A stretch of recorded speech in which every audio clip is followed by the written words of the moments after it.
এরা টাকা চায় না, বাড়ি চায় না, জাহান্নাম থেকে মুক্তি চায়।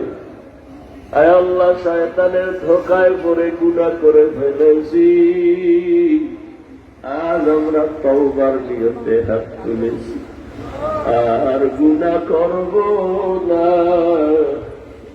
আর নামাজ ছাড়বো না, দাড়ি কাটবো না, বেপরদায় চলবো না, আর মা বাবারে কষ্ট দিব না, আর বেয়াদবি করব না, শিক্ষকের বদদোয়া দিব না, উলামায়ে কেরামের দোয়া পরামর্শ নিয়ে নবীর তরিকায় চলব।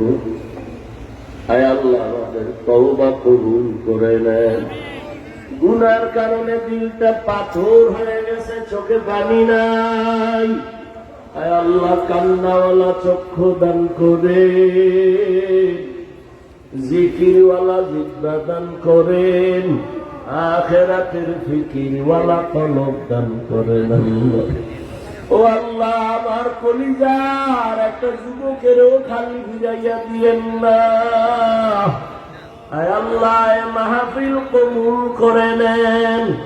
আয় আল্লাহ, আমাদের জীবনের সবার গুনাহ মাফ করে দেন।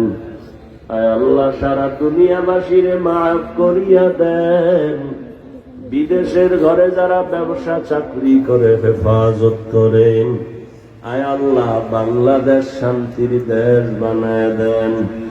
জালেমদের জুলুম থেকে হেফাজত করেন। আয় আল্লাহ, পর্দার আড়ালের মা বোনদের আবেদা বানায় দেন, পর্দাওয়ালা বানায় দেন, সন্তানগুলো নেককার বানায় দেন। যারা লেখাপড়া করে পরীক্ষার্থী কামিয়াবি দান করেন।